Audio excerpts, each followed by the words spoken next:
Hello everyone. आज की कहानी है निर्णय। तो कहानी शुरू करने से पहले मैं आप सभी से रिक्वेस्ट करना चाहूँगी कि यदि आज की कहानी आपको मेरी पसंद आए तो आप मेरे वीडियो को लाइक, शेयर और चैनल को सब्सक्राइब करना ना भूलें और बेल आइकन क्लिक ज़रूर करें।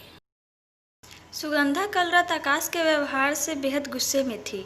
अब मुख्यमंत्री की प्रेस कॉन्फ्रेंस हो और वह जनसंपर्क अधिकारी होकर जल्दी घर कैसे आ सकती थी, पर नहीं, आकाश कुछ भी सुनने को तैयार नहीं था। माना लौटने में रात के 11 बज गए थे, लेकिन मुख्यमंत्री को विदा करते ही वह घर आ गई थी। आकाश के मूड ने उसे वहाँ एक भी निवाला गले से नीचे नहीं उतारने दिया। दिन भर की भागदौड़ से थकी जब वह रात को भूखी घर आई तो मन में कहीं हुमक उठी कि अम्मा की तरह कोई उसे दुलारे कि नन्ही, कैसे मुंह सूख रहा है तुम्हारा, चलो हम खाना परोस दे।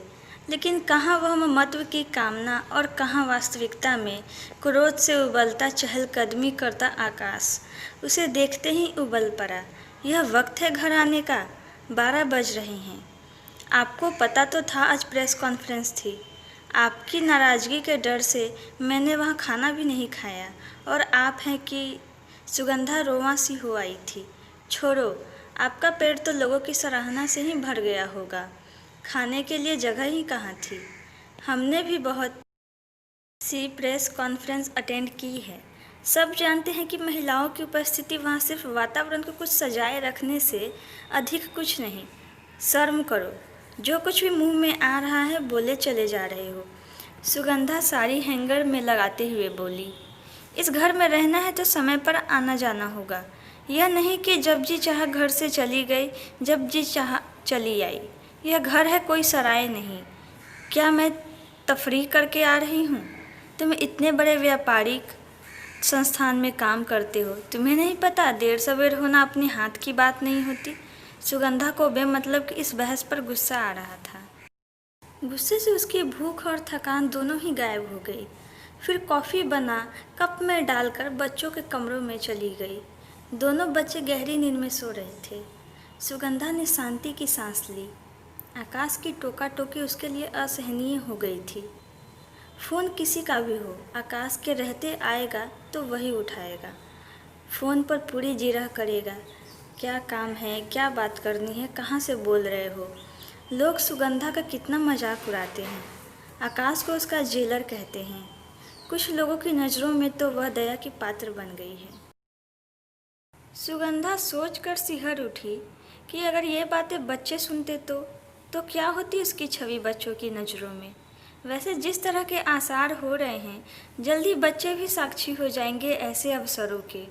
सुगंधा ने कॉफ़ी का घूंट पीते हुए निर्णय लिया, बस और नहीं, उसे अब आकाश के साथ रहकर और अपमान नहीं करवाना है। पुरुष है तो क्या हुआ, उसे हक मिल गया है उसके सही और ईमानदार व्यवहार पर भी आए दिन प्रश्न चिन्ह लगाने का और नीचा दिखाने का। अब वह और देर नहीं करेगी, उसे जल्द से जल्द निर्णय लेना होगा, वरना उसकी छवि बच्चों की नज़रों में मलिन हो जाएगी।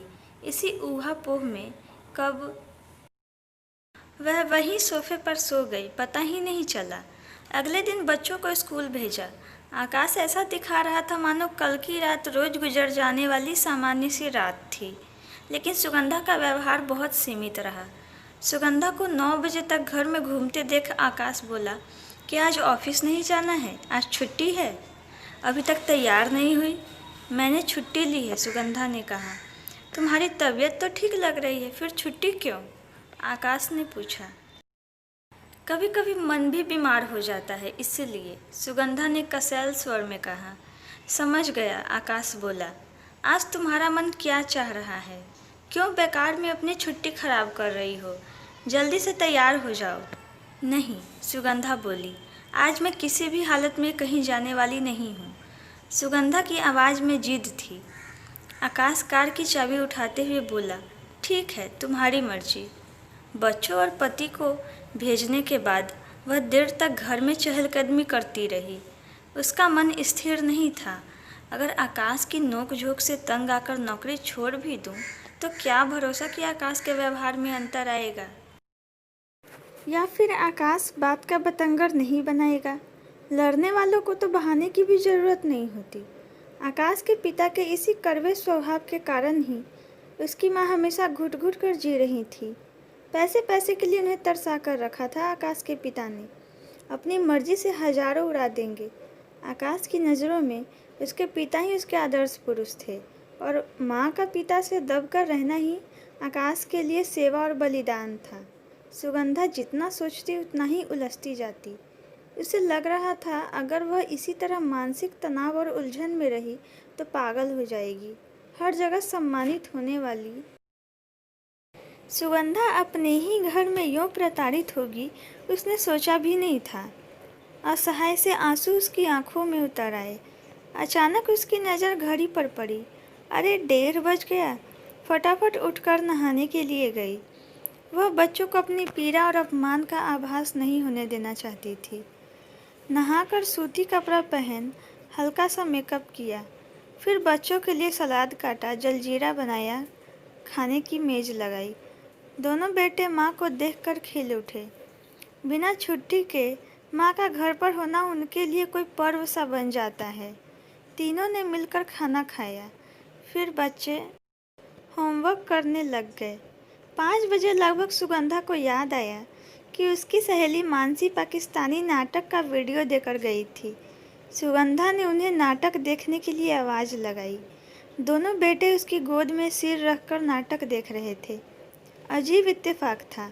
नाटक में भी नायिका अपने पति की ज्यादतियों से तंग आकर अपने अजन्मे बच्चे के संग घर छोड़कर चली जाती है, हमेशा के लिए। सुगंधा की तरफ देखकर अपूर्व बोला, माँ आप ये रोने धोने वाली फिल्में मत देखा करो, मन उदास हो जाता है। मन उदास हो जाता है इसीलिए? सुगंधा ने सवाल किया। बेकार का आइडिया है एकदम, अपूर्व खींच कर बोला। इसलिए नहीं देखनी चाहिए। अपूर्व, सुगंधा ने कहा, समझो इसी औरत की तरह अगर हम भी घर छोड़ना चाहे तो तुम किसके साथ रहोगे? कैसी बेकार की बातें करती हैं आप भी माँ। अपूर्व नाराज़गी के साथ बोला, आप ऐसा क्यों करेंगी? यूँ समझो कि हम भी तुम्हारे पापा के साथ इस घर में नहीं रह सकते तो तुम किसके साथ रहोगे? सुगंधा ने पूछा। जरूरी नहीं है कि आपके हर सवाल का जवाब दिया जाए। 13 वर्ष का अपूर्व अपनी आयु से अधिक समझदार था। अच्छा अनूप, तुम बताओ कि तुम क्या करोगे? सुगंधा ने छोटे बेटे का मन टटोला। अनूप को बड़े भाई पर बड़प्पन दिखाने का अवसर मिल गया। बोला, वैसे तो हम चाहते हैं कि आप दोनों साथ रहें, लेकिन अगर आप जा ही रही हैं तो हम आपके साथ चलेंगे। हम आपको बहुत प्यार करते हैं। अनूप बोला, चल झूठे। अपूर्व बोला, माँ अगर आप पापा की जगह होते तो यह उनको भी यही जवाब देता। नहीं माँ, भैया झूठ बोल रहा है, यही पापा के साथ जाता। पापा हमें डांटते हैं, हमें नहीं रहना उनके साथ। आप हमें प्यार करती हैं, हम आपके साथ रहेंगे। अनूप प्यार से सुगंधा के गले में बाहें डालते हुए बोला। डांटते तो हम भी हैं। सुगंधा ने पूछा, क्या तब तुम हमारे साथ नहीं रहोगे? आप डांटती हैं तो क्या हुआ, प्यार भी तो करती हैं। फिर आपको खाना बनाना भी आता है। पापा क्या करेंगे अगर नौकर नहीं होगा तो? अनूप ने कहा। अच्छा अपूर्व, तुम जवाब दो। सुगंधा ने अपूर्व के सिर पर हाथ रखकर उसका मन फिर से टटोलना चाहा। सुगंधा का हाथ सिर से हटाकर अपूर्व एक ही झटके में उठ बैठा। आप उत्तर चाहती हैं तो सुन लीजिए, हम आप दोनों के साथ ही रहेंगे। सुगंधा हैरत से अपूर्व को देखने लगी, फिर पूछा, अरे ऐसा क्यों? जब आप और पापा एक दूसरे के साथ रहकर भी एक दूसरे के साथ नहीं रह सकते, अलग होना चाहते हैं, तब हम तो आपके साथ 12 साल से रह रहे हैं। हमें आप कैसे जानेंगे?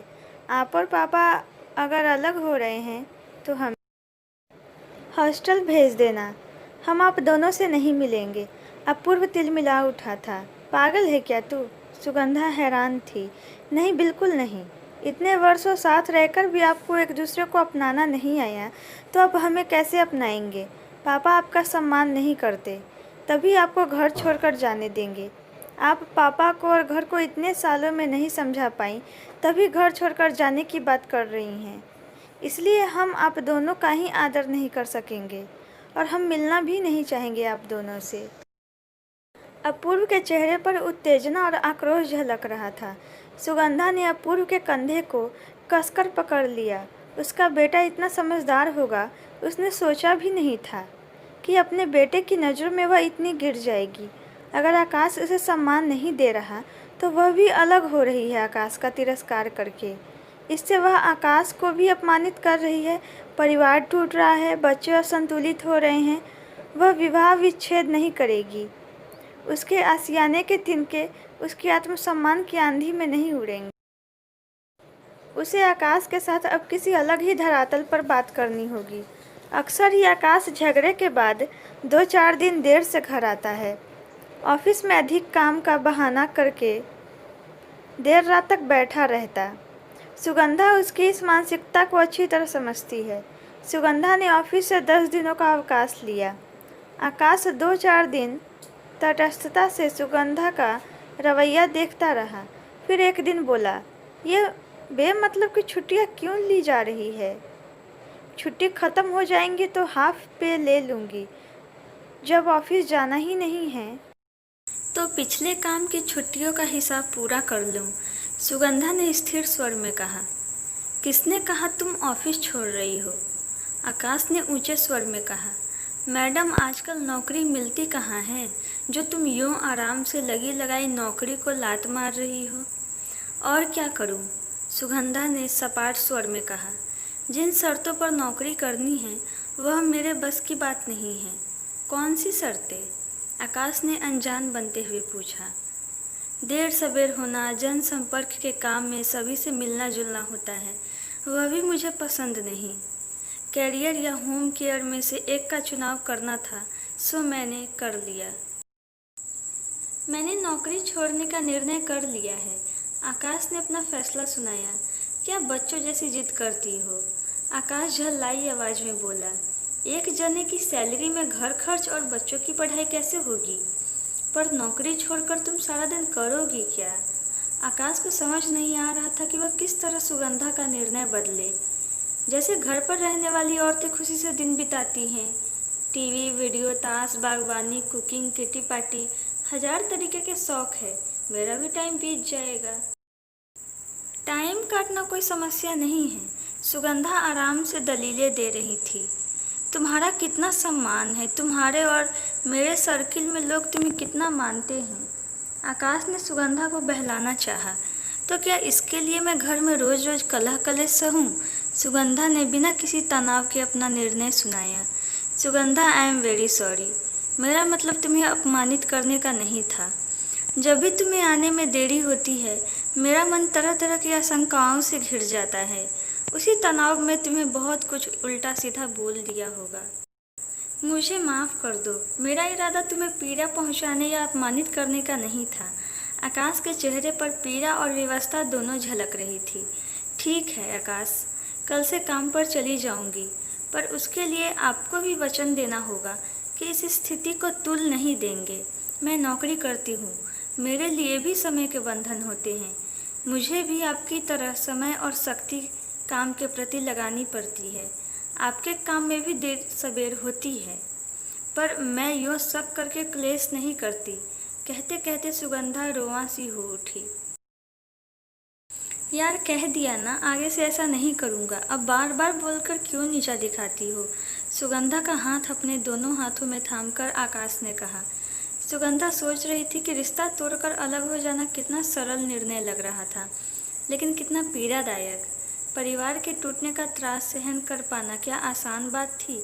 मन ही मन वह अपने बेटे की ऋणी थी, जिसकी जरा सी परिपक्वता ने उसे इस निर्णय पर पहुंचा दिया था उसकी समस्या का।